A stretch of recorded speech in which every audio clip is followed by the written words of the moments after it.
वाल्मिक कराड आणि धनंजय मुंडेच्या यांनी काही गाड्या पकडून कारवाई तर करूच दिली नाही आमच्या पीआयने, पण गाड्या पकडत होतो मी आणि त्यांना अडवत होतो. विधानसभेची जी निवडणूक पार पडली त्यामध्ये मला बंदोबस्त लावण्यात आला होता परळी या ठिकाणी. बीड जिल्हा नुसता दहशत करणारा जिल्हा आहे मित्रांनो. माननीय फडणवीस साहेब सुद्धा दुधल्या तांदळाचे नाहीत. त्यांनी काय काय केले आणि कुणाच्या थ्रू केले. ज्यावेळेस संतोष देशमुख यांचं प्रकरण झालं त्यावेळेस माननीय एसपी सर रजेवर होते. रजेवरून आले मित्रांनो, त्यांचा काही दोष नव्हता, पण त्यांना डायरेक्ट इथून या ठिकाणी बडतर्फ केले. पण तो खूप प्रामाणिक होता. दारू पिऊन उलट माणूस खरं बोलतोय. त्यांची बायकोची इच्छा होती की मला सस्पेंड करावं, कारण त्या बायकोचे आणि माझे काहीतरी संबंध होते. अभिमन्यू पवार माननीय आमदार औसा यांचा कॉल आलेला व्हॉट्सअपवरती. बस जेव्हा मी मुंबईला कार्यरत होतो त्यावेळेस हे अभिमन्यू पवार मुंबईला होते. माननीय फडणवीस साहेबांचे पीए यांना मी 5-10 हजार खर्च करायचो आणि हे आज 2000 करोडचे मालक झालेले आहेत. हे सगळे एकापेक्षा एक डेंजर आरोप करणारी स्क्रीनवर दिसत असलेली ही व्यक्ती आहे रणजित कासले. धनंजय मुंडे, वाल्मिक कराड, देवेंद्र फडणवीस, अभिमन्यू पवार, नवनीत कौवत अशा सगळ्यांची नावं घेत रणजित कासलेंनी सनसनाटी आरोप केलेत. इतकंच काय तर मनोज जरांगेंचंही नाव या सस्पेंड झालेल्या पोलीस अधिकाऱ्यांना घेतलंय. मनोज जरांगे पाटील यांनी मला माघार घेण्यास सांगितले आहे. रणजित कासलेंनी इंस्टाग्रामवर शेअर केलेले हे सगळे व्हिडिओ चर्चेत आले आहेत. बीडच्या सायबर पोलीस डिपार्टमेंटमध्ये असलेल्या रणजित कासलेंचं निलंबन करण्यात आलं. त्यामागचं कारण काय याचा किस्साही खुद्द सस्पेंड झालेल्या PSIनेच व्हिडिओ बनवून शेअर केला. त्यानंतर त्यांनी वेगवेगळे व्हिडिओ पोस्ट करत एकच सनसनाटी निर्माण केली आहे. त्यांच्या प्रत्येक व्हिडिओमध्ये काय काय आरोप आहेत तेच आता जाणून घेणार आहोत. सगळ्यात आधी पाहूयात त्यांनी सस्पेंड होण्यामागचं नेमकं कारण काय सांगितलंय त्याचा हा व्हिडिओ, आणि त्याच्यासोबतच सरपंच हत्याकांडावरून बीड पोलीस दलामध्ये काय घडलं त्यावरचंही मोठं विधान. मला आज सस्पेंड करण्यात आले. सस्पेंड पोलीस खात्यातून फार वेळा प्रयत्न झाले सस्पेंड करण्याचा, डिसमिस करण्याचा, पण ते सगळ्यांना शक्य नाही झालं. आज मला नवनीत सरांनी मला सस्पेंड केलं आहे. तर आपण जाणून घेऊया का मला सस्पेंड करण्यात आलं. माझी पोस्टिंग होती सायबर क्राईम ब्रँच किंवा सायबर ब्रँच बीड, बरोबर. या ठिकाणी होतो. काही तपास माझ्याकडे असताना मी गेलो गुजरात राज्य या ठिकाणी, भरपूर ठिकाणी तपास केला, प्रामाणिकपणे केला. पण सुरतला गेलो एका ठिकाणी आणि एका व्यक्तीकडून असं झालं, तो माझा मित्रच होतं. ते झालं असं की त्यांनी सांगितलं, निखिल गुप्ता IPS, त्यांना सांगितलं की मी येतो आणि गुजरात राज्यामध्ये लूट करतो. ठीक आहे, लूट करतो. लोक काय एवढे अडाणी नाहीत आजच्या काळात, सगळे हुशार लोक असतात.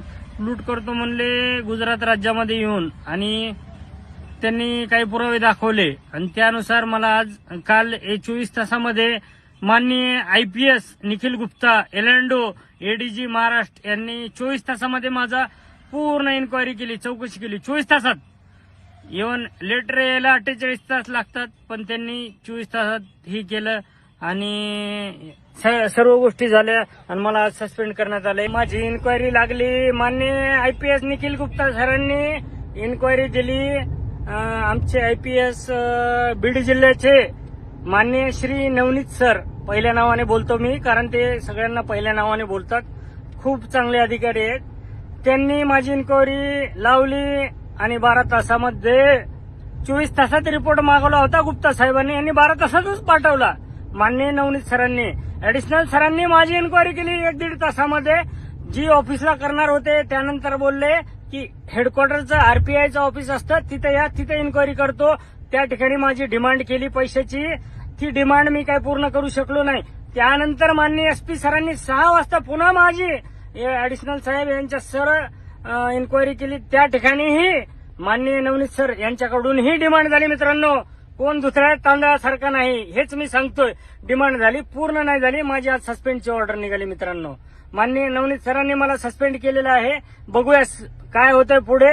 आणि ऍडिशनल एसपी सर यामध्ये हे आहेत, कारण मी काल माझी जेवढी ही होती, माझी म्हणजे 2-5 लाखाची अवकात होती. मी म्हणलं सर तेवढे घ्या आणि प्रकरण मिटवा, पण त्यांचा खूप मोठा आवाज होता, ते काय पूर्ण करू शकलो नाही. आणि माननीय एसपी सरांचाही खूप मोठा आवाज होता, ते काय मी खरे तर अधिकारी असतील ना, इमानदारीने सांगतो मित्रांनो, जर प्रामाणिक अधिकारी असेल बीड जिल्ह्याला तर अविनाश बारगळ साहेब खूप प्रामाणिक होते. ते अविनाश बारगळ साहेब खूप प्रामाणिक. ज्यावेळेस धनंजय देशमुख यांचं प्रकरण झालं ना, धनंजय देशमुख नाही काय संतोष देशमुख यांचं प्रकरण झालं, त्यावेळेस माननीय एसपी सर रजेवर होते. रजेवरून आले मित्रांनो, त्यांचा काही दोष नव्हता, पण त्यांना डायरेक्ट इथून या ठिकाणी बडतर्फ केले. पण तो खूप प्रामाणिक होता. त्यांनी बीड जिल्ह्याला सर्व काय म्हणतात धंदे जे असतात ना, इलिगल धंदे त्यांनी बंद केले होते मित्रांनो. ते फक्त अविनाश बारगळ. माझ्या आयुष्यात 20 वर्ष झाले सर्व्हिसमध्ये, जर इमानदार अधिकारी असेल तर तो अविनाश बारगळ. आणि 15 दिवसात फडणवीस साहेबांनी त्यांची बदली केली आणि असे नवनीत सर आले जे की मला डिमांड करत होते. आज ते नाही पूर्ण करू शकलो मित्रांनो. पुरावा नाही माझ्याकडे, पण तुम्ही समजून घ्या. आता पुरावा बी केला असता, पण जाऊ द्या. बघा आता मित्रांनो, मला न्याय द्या बस. हे दोन्ही व्हिडिओ व्हायरल झाल्यानंतर कासलेंनी तिसरा व्हिडिओ पोस्ट केला, ज्यात त्यांनी फडणवीसांचे एकेकाळचे पीए असलेल्या अभिमन्यू पवार यांचं नाव घेत काय म्हटलं तुम्हीच ऐका. मला अभिमन्यू पवार माननीय आमदार औसा यांचा कॉल आलेला व्हॉट्सअपवरती. बस जेव्हा मी मुंबईला कार्यरत होतो त्यावेळेस हे अभिमन्यू पवार मुंबईला होते. माननीय फडणवीस साहेबांचे पीए. यांना मी 5-10 हजार खर्च करायचो आणि हे आज 2000 करोडचे मालक झालेले आहेत. असू द्या, होऊ द्या. ते माझे आमदार आहेत, माझे कधीतरी काम करतील, पण त्यांनी आता मला दबाव टाकू नये. माननीय फडणवीस साहेब सुद्धा दुसऱ्या तांदळाचे नाहीत. त्यांनी काय काय केले आणि कुणाच्या थ्रू केलेत. माझेच पाहुणे बेंबडे आणि आनंद गायकवाड, आमचा नगरसेवक लातूरचा, त्यांची प्रॉपर्टी बघा. अभिमन्यू पवारची बघा, जी की 5 वर्षापूर्वी 0 होते. माझ्याकडनं 5-10 हजार रुपये घ्यायचे, आज ते 2000 करोडचे मालक झालेत. लातूरची प्रॉपर्टी. मला न्याय पाहिजे मित्रांनो. बघा माझ्यासोबत जो आहे ना, मी कुठे चुकला असेल तर माझी हे सगळी काढतील. मी दारू पिला असेल, काय केलं असेल, जे A1 काय म्हणतात त्याला, वॉटेवर ठीक आहे ते केलं असेल, पण माझ्या ते सगळं ऑफ ड्युटी मध्ये केलं असेल. ह्यांनी काही काढतील माझे पाठीमागचे, पण मित्रांनो मला न्याय द्या.